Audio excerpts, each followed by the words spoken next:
welcome to the Aaron Werner podcast on iCode Media. I'm already spinning my words. Aaron Werner podcast on iCode Media. Glad that you are joining us, and glad that my good friend Dr. Ted McElroy is joining us. I got to spend some time with Ted in person. What was it, Ted? 2 weeks ago? 3 weeks ago? Yeah, roughly. Somewhere in there? It seems like it's been forever too. It's weird. And I remember as a kid, my parents saying time flies and thinking they were crazy because it took forever to get my birthday and Christmas and the next weekend and school break, and now I understand time flies. Mm-hmm. Yeah, it's one of the, I don't know if it's a good or a bad thing, but it certainly is coming with additional birthdays. But at that meeting, Ted, and I don't quite remember how the conversation started. Do you? I was thinking about this too. I know there was something that was happening on stage at the Leadership Summit, and you were actually on stage. It was right after you had hobbled your way up to the stage after did you fracture actually? Did you fracture your ankle, or was it just They sprained? called it an aversion fracture. Okay. So they treated it like a stage 3 sprain. All right, so you had hobbled your way up to the stage and got on stage, and we had all, marveled at how strong you were and how you weren't wincing too badly. But I think it was somewhere in the discussion of what do you remember what your topic you were talking about? Because that was what spurred me to text you this particular. Yes, I was quote. talking about planning large scale meetings, right? Mm-hmm. Statewide or big regional Right. meetings that they could put on, and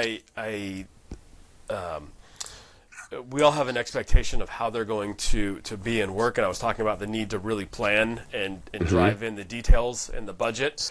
And I think I used the phrase, because I love this phrase, that you don't get what you expect, you get what you accept. Right. And so setting your level of what you're going to accept. Yeah. So I sent to you a quote, and you actually attribute it to Deming. I think I said it right. Yeah. But actually, I had just read it, and I think I'd probably heard it before in some other context, but I had just read this in the brand new book that came out by Dan Heath, which I was just showing you a few minutes ago. It was Reset. Mm-hmm. If this came out, I got it the day before I left to go to that meeting. That was the day it actually hit the shelves. And the quote he said was, "Every system is perfectly designed to get the results it gets." And that is a sobering, painful, joyful, whatever part you're in at that particular moment when that phrase hits you, that's when you realize, wow, or oh my goodness, something's really wrong.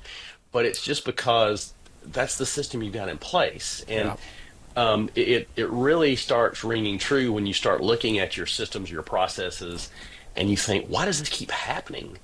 But it has a lot to do with the fact that you haven't gone back to see where the struggle may be, or something along those kind of lines. And maybe something else we were talking about before we got going on. Maybe we'll tip that in a minute too. Yeah. No, absolutely. I think I've heard it said multiple ways, and I agree with you. When I read that, you texted to me. I still have the text. I don't think I've ever felt a joyous high and an embarrassed low at the same time as when I read that. And because I immediately said, well, this is why this is working well for me, and oh, that's why this is not working well for me. Yeah. Right? And because I'd heard the definition of insanity is doing the same thing, hoping for a different response. We've all heard those. But they just felt like sayings, and it felt like a stick that I could hit somebody over the head with when they were frustrated. It was never at me. It was always a little weapon I could use on somebody else. But this one cut deep, right? Yeah. And got straight to the heart of, essentially, it's all my fault, right? If I'm having a great day, it's my fault. If I'm having a rough day, it's my fault. If I lost 15 pounds, it's my fault. If I gained 15 pounds, it's my fault, right? Because it's the system I put into place that got that result. Yeah, and part of it too. I mean, and you maybe fault's the wrong word. Maybe the fault's the right word. It depends on how you're looking at it. Sure. But the results you got were because you did these certain things, and they put you into that frame of mind, that position of time, that just all of the context that it took to get what you got out of it.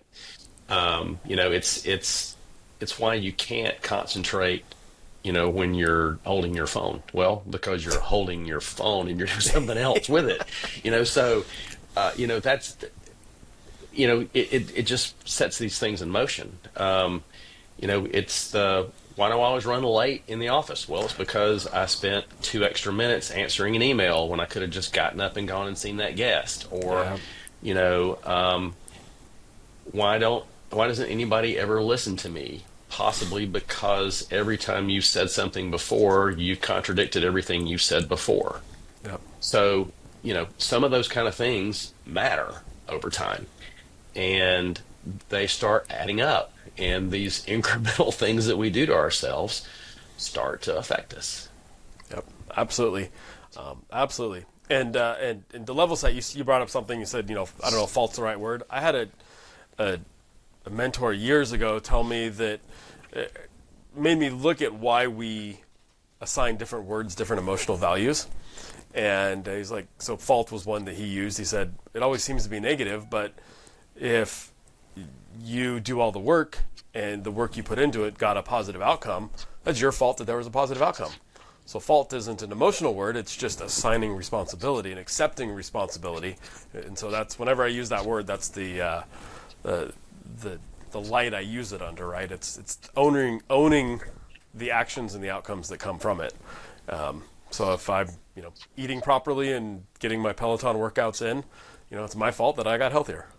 Right. If I'm eating pizza and Girl Scout cookies, and I've got way too many young women that live near me, and nieces, so it's a rough month right now on the not on eating well because there's too many Girl Scout cookies, but it's my fault then that I'm off the the health bandwagon.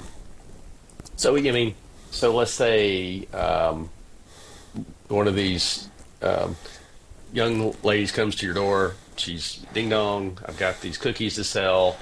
How could you possibly still make this young lady happy and still keep yourself in good control?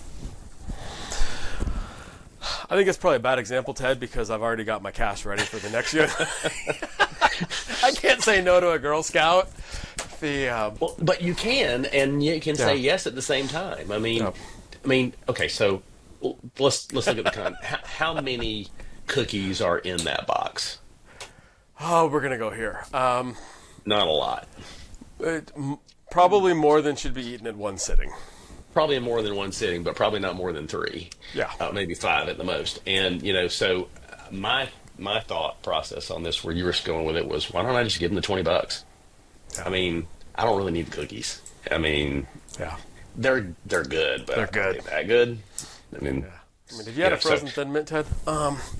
See, I don't get to have that very often in my house. My wife is not a big fan of chocolate and mint together, so I have to take care of that on my own on occasion. So, like Christmas time for me is great because then I know I can get my hands on some of the Ghirardelli chocolate bark, the peppermint bark. Peppermint bark, that's good stuff. That's very good. It's great stuff. And so, especially if the dark chocolate version.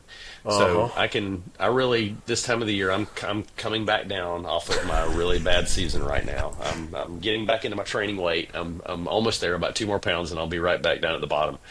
But there are things. So let's talk about these kind of things like this. Where was it that you did something amazingly well? It probably wasn't in the averages. It probably was in some other thing that you did that was probably pretty impressive. That was in the system that you had set. And one of the things that Chip and Dan Heath referred back to many years ago in one of their, I think it was actually in Switch, which was their second book. He talked about something called bright spots. And these were things that were kind of buried within the averages. The average doesn't tell you what the problem is. It tells you you have a problem, but it doesn't tell you what the problem is. And he had something in there called a bright spot. So, what was it in a bright spot that led to a great result from a review that a guest may have given you about your practice? Or what was a bright spot that helped me to avoid that entire bag of peppermint bark that was there at Christmas? Some looking at some of those kind of things. And if you can see what those things are, you can create the system around that, which then leads to getting the results you want, because every system is perfectly designed to get the results it gets. Yep. You sharing that made me think. I think you were asking hypothetically, what's a result that you got, or how something changed. If anybody were to look at my cell phone, you would freak out because it's full of red circles with numbers in them. I think I'm sitting on about 61 unread text messages right now. So if you're listening to this, I apologize. I'll get to them at some point. I realized a few years ago that little device was controlling me. And if a text came in, I had to respond. I noticed that my family would do the same thing, and how that device, the messages coming in, were disrupting our relationships, because that became more important, getting rid of the little red dot. So I recognized, I don't think I had the words for it, but I recognized that message comes in, or I see a red dot, I've got to fix that now, clear the dot, and then I feel, that's my dopamine hit. I've got no unread messages there. So I trained myself to not respond for at least a few hours, unless it was my wife or somebody super important. Right. And what I realized was I was really training myself to look at the phone and not freak out because there were red circles, right? And that it's okay, right? And if it's super an emergency, they'll call me. They'll call me 5 times back to back to back. That's when I know I need to talk to them. But if it's just texting somebody, it's not urgent right now. And but breaking that habit, and so now I can put my phone down and not worry. All right, I've had it down at the house for hours and not looked at it. In fact, during the day when I work, a lot of times I'll put it on Do Not Disturb just so it doesn't bother me, and I'm not worried that I'm missing something in there, because I know that if repeated calls come through it, the Do Not Disturb will get overridden. But the system before was designed to interrupt the relationships I was having with my wife and my kid, or my kids. Right? I think I said that right. One wife, multiple kids. My wife and kids. And I was blaming the phone when it was really me and the system that I had built about having to respond right away. And having to undo that changed a lot of how present I can be, whether it's meetings like this, with them, whatnot. There's so many other things we can put into distractions in our life. And one of the other people that you and I are big fans of is John Acuff. Mm-hmm. And he said something recently. I was listening to one of his podcasts, and he said, Netflix really does not want you to be a great business person. They want you to watch. They want you to stay up past midnight. That's what they want. And in fact, that's actually what their CEO recently said, was their biggest competitor is the bed. Interesting. That's their biggest competitor. It's not Disney's streaming. It's not Prime. It is sleep. That is their biggest competitor. And they know that. So they're trying to do things that they can. And I'm not bashing Netflix. I own stock. No. Full disclosure, Netflix. I watch Netflix on a regular basis. But, they don't want you to be a great business person. They just want your eyeballs. The same situation happens with our social media influences and things like that. That their whole goal is to try and keep you attached as best they can. And so we have to have systems that are better than their systems. Otherwise, we're falling into their systems. I mean, it's just a matter of, you're not going to rise to the level of your goal. You're going to fall to the level of your system. So I'm taking a minute to write down, because you said something that is going to be added to my, John Acuff has his, I'm drawing a blank on it. Soundtracks, thank you. His soundtracks, and I've got a whole notes section app on my phone that has all the different soundtracks. So our systems have to be better than their systems. Yeah. That's huge. So what could you do to build your system to be better than their system? I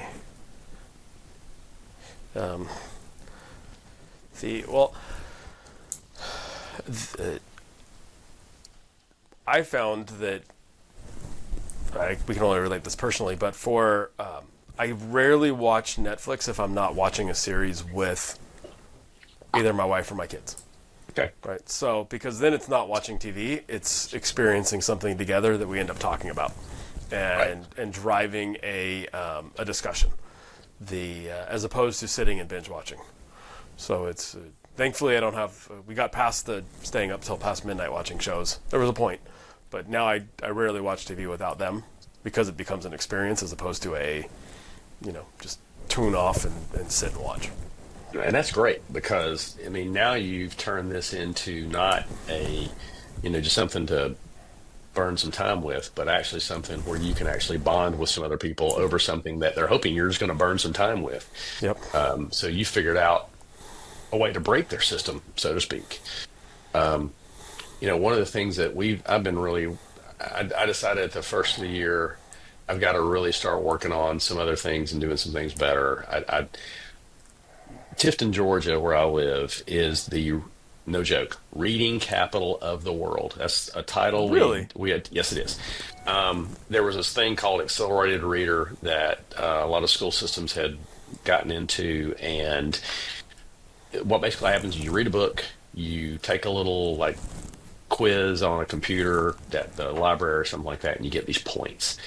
And kids would get these points, and they would go to the accelerated reader store, and they would, with their points, buy these things, kind of like the same stuff you would get with skee ball. I mean, Okay. think about that kind of stuff. I mean, there were some other, there were better stuff, if they got really good points, but for the most part, it was pencils and erasers and stuff like that.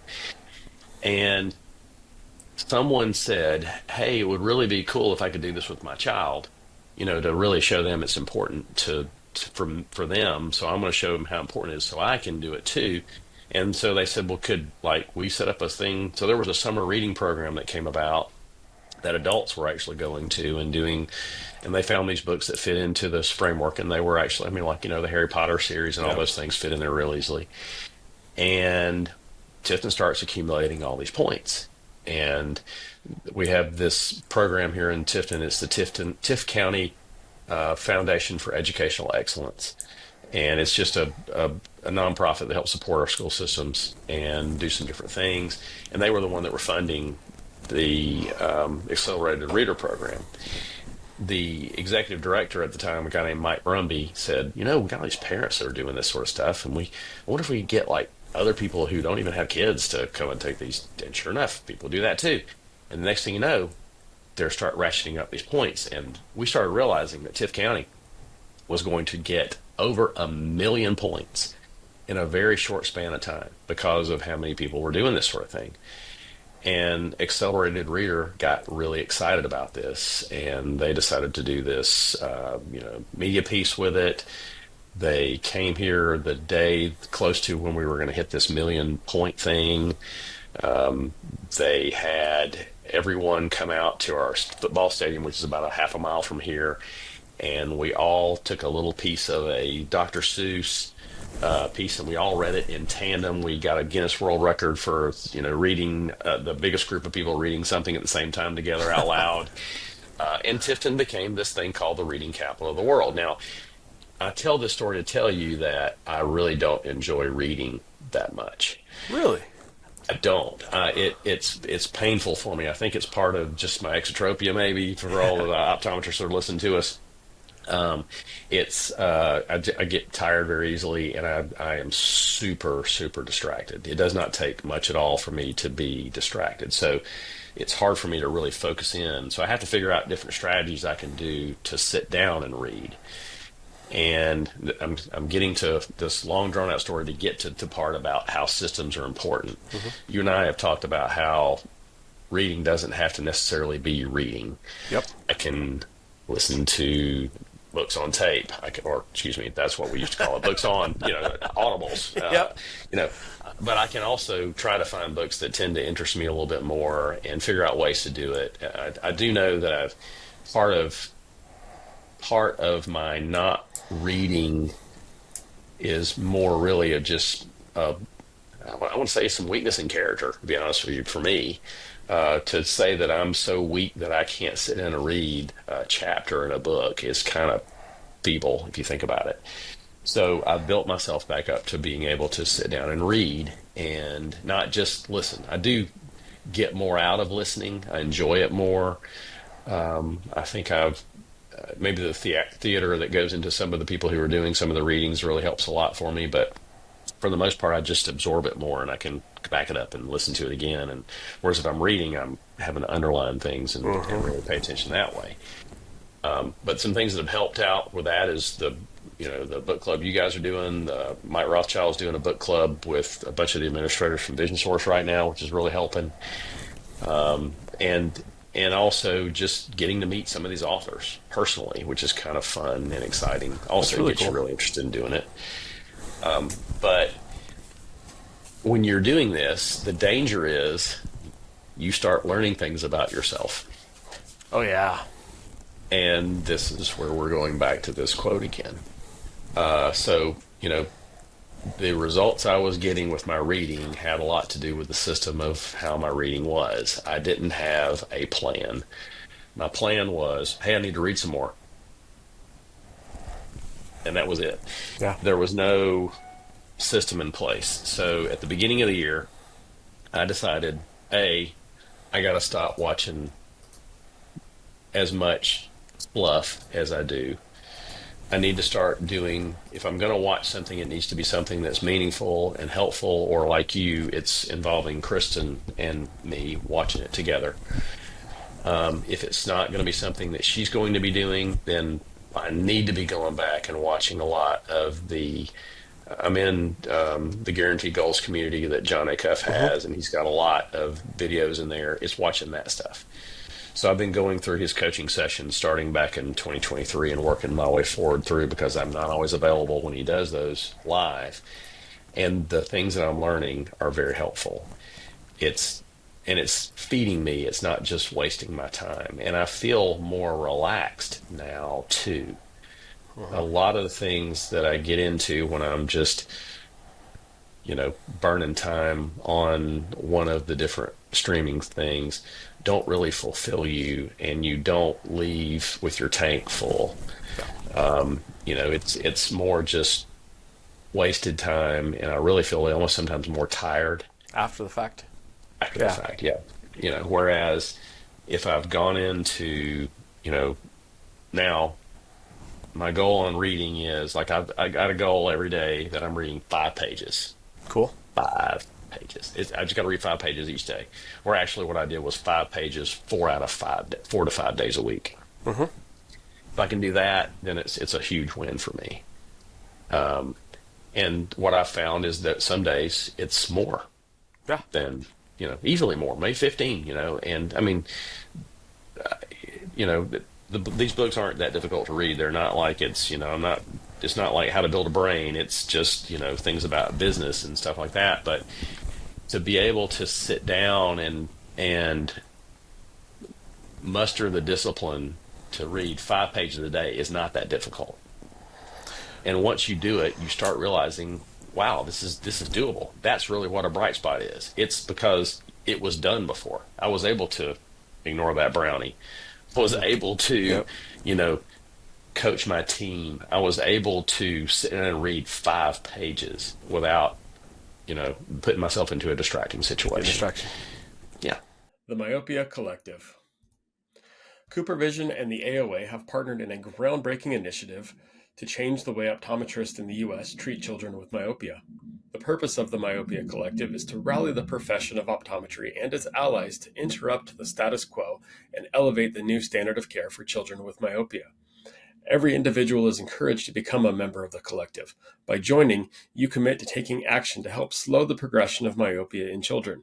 You'll receive updates and information about the collective and its work in the fight against myopia, gain access to educational opportunities and resources offered by the collective, and hear from change agents, the ambassador optometrists selected to serve as advocates for community and policy change that facilitates the mission of the collective. Scan the QR code or click on the link in the show notes to join the collective today. In the past, our focus revolved around prescribing MacuHealth or MacuHealth Plus to patients at risk of macular degeneration, while also recommending it to collegiate and professional athletes for enhanced contrast sensitivity in sports performance. However, this year's introduction of the Life Meter has been a game changer. The Life Meter revealed a concerning truth. Many of my patients have alarmingly low skin carotenoid levels, indicating potential deficiencies in essential body tissues like the retina and brain. Supported by over 30 peer-reviewed publications, Life Meter's accuracy, consistency, and effectiveness has been demonstrated across 2,000 subjects with diverse backgrounds. With this newfound insight, I can now have meaningful conversations about carotenoid levels with all of my patients, even those who may seem outwardly healthy.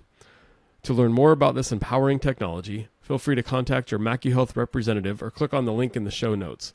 Together, let's optimize patient care and elevate their well-being. Well, those are the small... Oh, go ahead. Go ahead. Yep. I was just going to say, those are the John talks about as different goals, right? Those are those small goals that just take 1 or 2 minutes, right? It's not this big bite of the elephant, right? It's just that small, I'm going to grab the spoon. I'm going to sit down and read 5 pages, right? And if all you did is 5 pages and it was painful that day, you did it. But the majority of the time, you probably, once you sit, you find that you 1 or 2 more pages finishes the chapter. At least that's what happens to me, right? So it ends up being 7, 8, 9, maybe 10 to what your point. And what I try to do also is I try to start stealing time for myself.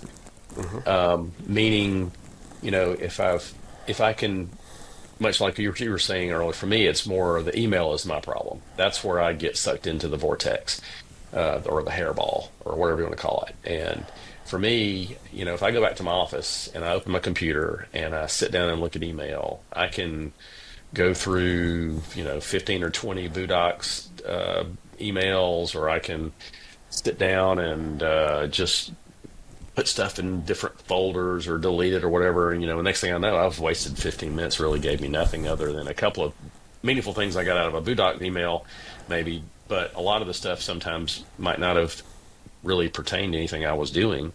It was just reading through, oh, that's great, click, save, that sort of thing. Whereas if I can sit down, I know I got 5 minutes, I can read 3 or 4 pages, in 5 minutes or so. Or I can make notes from what I read when I was between that last guest. What was it that was really meaningful? The thing I think that I also have learned with books is I don't have to pull out 900 different awesome things out of a book. Just one. That's all you really need out of a book. And if you get that one thing, it made it worth it. Gosh, I sound like I made all these wonderful discoveries, and this is probably everybody in there is going, oh, God, how stupid is Ted? He's just now figuring this out. No, not at all. It's in the systems to put in place, right? Because I don't think I read a single book in high school. Right, my English teachers don't listen to this, but I would admit it to them now. I was really good at regurgitating the information back in a paper, so they all thought I read the book. And Cliff's notes at the time were amazing. Right? Or they thought you read the book. Hey, I got an A. That's all that mattered. Okay. Until I got to college and they realized I couldn't write, and they promised me that I would pass the class if I didn't take any more English classes through San Diego State, and I said yes. And now I find myself in opportunities to write a whole lot more than I ever thought. But for me, it was I wanted to get the full picture and then jump in, and so books moved too slow to try to understand what I was wanting to get out of it. So my system on reading, especially the books that we do for the book club and that I want to get stuff out of, is I'll listen to the Blinkist first. It's a fantastic app. So I'll download the Blinkist and just basically get a huge overview of what am I going to get into, right? And then typically, so I paid for an Audible subscription, but I'll usually buy the Audible and the book at the same time, so I can listen to it when I'm in the car, then I'll go back and read it, and I'll usually pick up a couple different things. And I love gadgets, so my latest toy is the Kindle Scribe, because I can read and write and mark up in the book. And if it's just an opportunity where I want to read something stupid, a James Patterson, I can pull the James Patterson book up and tune off. If it's something I really want to get into, then I can have all my notes, and then I can go back and review the notes. But that system for me may not work for everybody. For me, it's really helped me get a lot out of it. And then the last piece is when I find something I like, I have to share it with somebody. A quick text. That way I'm not just the Dead Sea collecting all the water, right? I'm re-putting it back out, and in putting it back out, it makes it more meaningful for me. I think it makes me look smarter to whoever I'm sending it to, too. Because if I said I read it in a book, right, you always look smarter, but sharing it helps me to retain it a whole lot more. So, what kind of things are you doing to create and share more ideas? I've got a couple different friend groups, text groups that all just, hey, I read this. It's cool, right? And I saw this. I try to work it into different discussions, especially planned discussions. So I'll try to find quotes and put things into different places. My kids, unfortunately, now are the receivers of a lot of this, and teenagers are not very accepting of a quote that I read in a book. I'm trying to be less, put less weight on them. In emails to my team, I try to put in, sprinkle it with some different things and quote it back to the authors, which surprisingly has started some cool conversations because they've then asked, well, how do you get into this? How do you start pulling all these different things? What books do you have? And so I've loaned them different books that I've read. But I think it was just doing it, right? Just sending something to someone saying, hey, this is a cool quote. Thought you'd like it. Yeah. I would love to attribute this to somebody too, but I don't know if I heard it, if I thought it, let's face it, there's no such thing as original thought. I mean, let's be honest with you. You are always influenced somehow by somebody. But, an idea is really useless unless you share it. Mm-hmm. And the thing you were talking about earlier when you said, how important it is for you to take that information you're learning and then put it back out there. It's so powerful once you share it with somebody else. Just like you were saying, purposely, because it helps you retain it better, because if you can teach it, you really understand it. But, to watch how they can take that idea and maybe even change it a little bit, and what they've done with that idea is what's really exciting, I think, because you get to see that idea in action and actually evolve over time, which is really exciting. Yeah, it's fun to see things grow. I mean, especially as entrepreneurs, that's what we do, right? We build, right, and we watch things grow, and hopefully there's only a handful of plants that and ideas that die on the vine, but the rest of it all flourishes really well. I think the other neat thing about understanding the systems and putting into place, because we're talking about a bunch of those systems, and really it gives us a chance to manipulate the outcomes. Right. And I use the word manipulate on purpose because it gives us the control. Right. If I want to get to a certain place, I can focus on all the different pieces that'll get me there. It may not be comfortable all the time, right? And you may have to force yourself to read 5 pages, and but you get to decide where you end up on this choose your own adventure thing called life, right? Because you can pull the different levers within the system that you want. Right. So, you got a thought? No, I was just, what are the things that really start you on a journey for any particular new thought that goes into play? How do you get yourself to that place? How do you get the new ideas? Where do you get the new ideas? That sort of thing. I mean, what's that process look like for you? Honestly, I think much to sometimes my family's frustration and my team's. I mean, we're optometrists. We went to school. We paid a lot of money to be taught to look for problems and solve them. And so by nature, we're professional problem solvers. And most of them revolve around the eye, but that's how we're designed, how our nature. And so I think I look around just looking for, it sounds bad, negative, but looking for problems, but just looking for things to improve. How do I make that better? Right. And then having done it, addressed it wrong way too many times, mostly by critiquing what I thought was wrong about it. And instead of taking it apart, fully understanding how to build it back up and then make the end product better. just trial and error. So I now, when I see something that's a challenge, I'll make a note of it, and slowly trying to, thanks to Lori Sorensen advice, whole-ass one thing and not half-ass two things.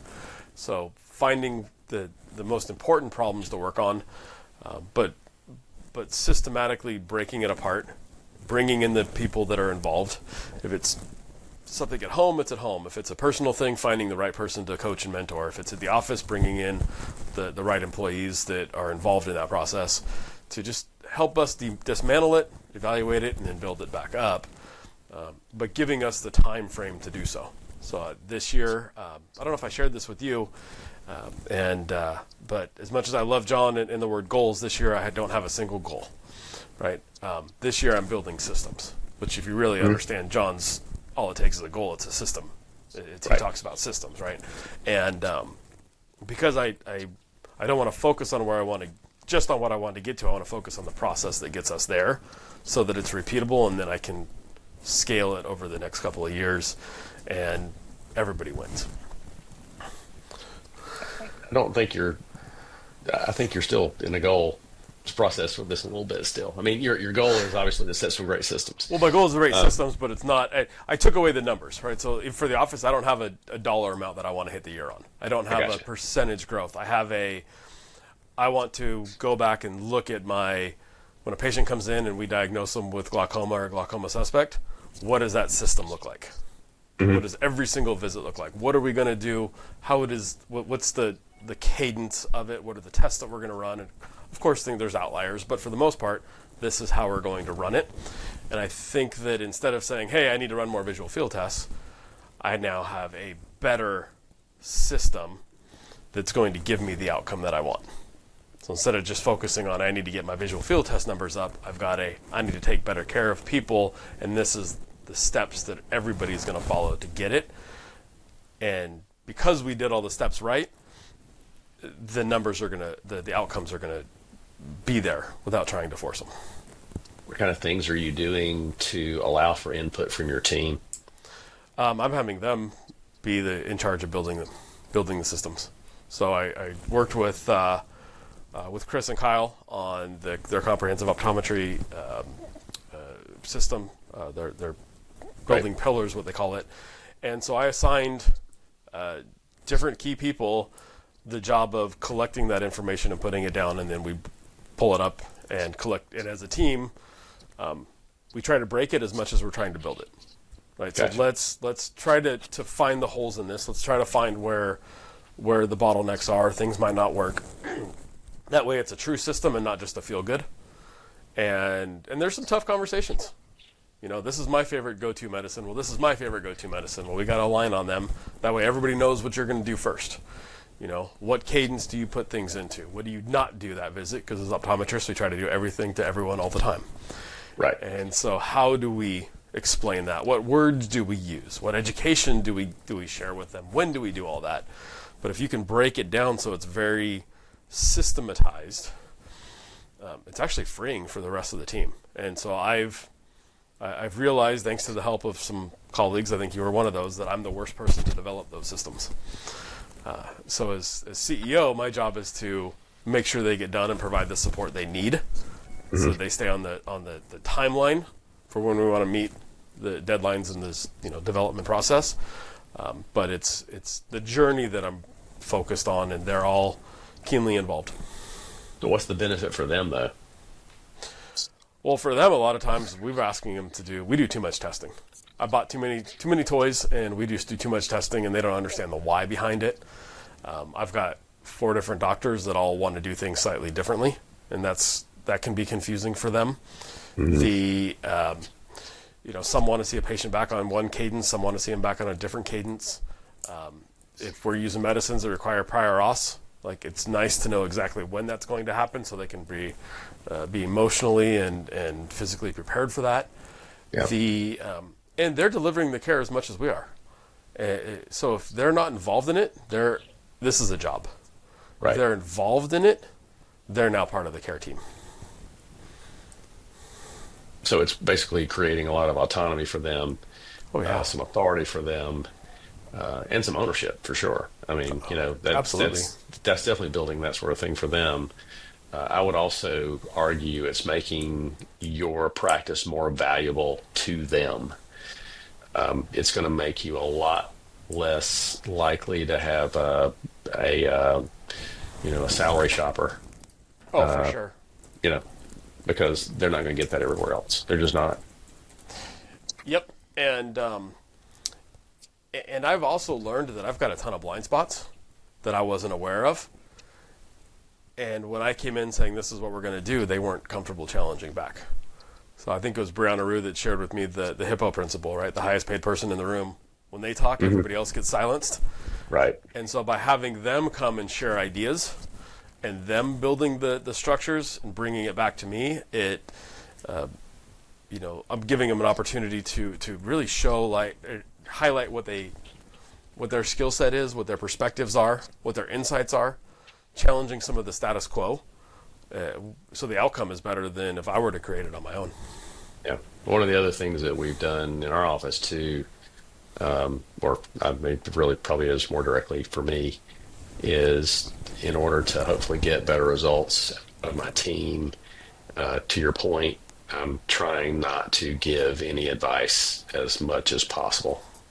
I am trying to ask a lot of questions, and advice is basically the last resort, not the first option. Where I hopefully am getting them to think through this process, and the nice thing about it is them thinking through some of these processes are unlocking some things I would have never thought of doing before. Sometimes there was a reason why, but most of the time it was because what they are seeing it from a much different perspective than what I see it from. And just that moment of brilliance that they have, and then being able to tell them, this is amazing. I'm so excited that you thought this up, because I had never figured this out this way before.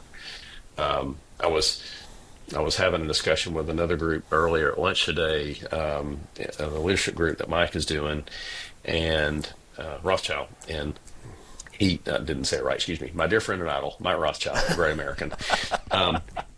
He basically, we were talking about some of the things that we're doing in our office, and my scribe came up with a great process. I mean, it's not rocket science to figure this out, but she did it, and it was way better than I would have done it. So the question came about, well, how do you handle pre-appointing in your office? And specifically, this probably is more strong on when we're doing medical pre-appoints and things like that. But so she's sitting, back to my left, typically in the exam room, and I'm talking to the guest and explaining to them what's going on with their eyes and the challenge that they're having with their glaucoma. And, we need to make sure we're continuing to keep that pressure down like we are. You're doing a great job with your eye pressure, with your drops, and, to make sure we're taking care of everything. We're going to see you back in 6 months. We're going to run some tests, make sure your peripheral vision is doing like it's supposed to do, and make sure there's not any more damage to the structure of the retina.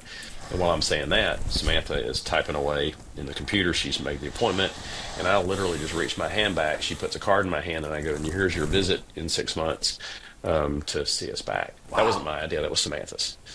She says, well, why don't I just appoint them while I'm in the room and fill out the card and hand it to you right there? That way you can just give it to them right now. And what we were having, back to the system, the results we were getting was, I would circle something on a piece of paper, hand it to my optician. She would take them up front. They would appoint the things, and my handwriting is impeccable. And instead of coming back for an OCT for the optic nerve, they would come back for an OCT of the macula, or they just missed putting in photos or something like that. And they'd come back in, and I would be frustrated because they didn't do these things, or instead of having medical photos, because that's really what needed to be done because this patient has diabetic retinopathy, they just did an Optimap. Yeah. And, that was a difference in fee, and it was actually something that needed to be done. So now I've got to go through that thought process in my head. It's frustrating. That slows me down. The system was perfectly designed to get the results I was getting. Yeah. And Samantha figured out a better system, and it works so much better now. Yep. It's and I love that quote for exactly this reason, right? It's when you understand the process and how the sausage is made and why the outcomes you get are the outcomes you get, you're free to change it. Yeah. You're no longer a victim. Right. And you're subject to the whims of whatever. So I think that's genius. And I've seen my team come up with stuff that just blows me away. My son works for me, and I said, your chief complaints are the best I've ever seen, and you're not a writer. Right? English is not your deal, bud. Mm-hmm. He goes, well, yeah, ChatGPT is not HIPAA compliant, so I don't put any names in there. But I basically just type in real quick I say, write me a chief complaint, and type in the few key things of what they're complaining, and it comes up beautifully. I just copy and paste that into your chart, and you think I'm a genius. Nice. And he goes, that's faster than if I were to try to type it myself. Right? And now it looks smart and flowy. Yeah. Little things that come up. He showed me how to use it to respond to patients that were upset. Right? So my normal response would have been me and a little bit of confrontational. Right? I'm going to be defensive of myself and my team and my practice. He's like, no, just put it in ChatGPT and say, hey, make this sound nice. Still write what you want. Watch it, change the tone. Just use the tools you have. If you're not cheating, you're not trying, is what he said. But it makes sense, right? I was getting the outcome, and I got the response back from patients that you would expect if I'm being a little bit combative, right, and defensive. Right. Instead, I had people write back and were like, that was the nicest email I've ever received. And so just using different systems, using different tools, being aware of the opportunities that we have to just make things better. Yeah. Right? So, yeah, very cool. Well, Ted, I really appreciate when you shared that with me, and it had an impact even when I was in pain. So it sat through. I talked to a friend of mine who does outside our industry. He created software to help manage sign companies. So he owned a sign company. They make all the Ruth's Chris signs across the country. So if you've ever seen a Ruth's Chris sign, he made it. And but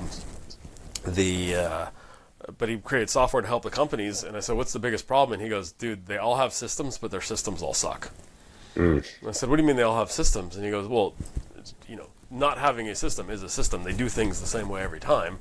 They're just usually really bad at it. So all I did is create a way to help them change their system so that they got the outcomes that they were working for, and they paid me a lot of money to do that. So that's kind of insightful. Yeah. So I shared that with him, and he loved it. I think he's going to put it up on his wall. Very good. Yep. So appreciate it. Appreciate the insights, and you could have fooled me by not loving to read, because you always have great recommendations. And every time I talk to you, you cost me more money in books. So thank you. Audible. It's Audible. Yeah. Yeah. It's good stuff. All right. Thanks, Ted. My pleasure. Had a blast. Hey, if you enjoyed this episode, make sure to subscribe to us on Apple Podcasts and our YouTube channel, both linked in the show notes. Now, here's something exciting. We're giving away a 1-year subscription to Comprehensive Optometry Simplified. All you have to do is leave us a review on Apple Podcasts, take a screenshot, and email it to me at questions@icodeeducation.com. We'll put that in the show notes as well. We'll be selecting a winner on December 15th, so don't miss your chance to get access to this valuable resource. Thanks again for listening. I can't wait to see your reviews.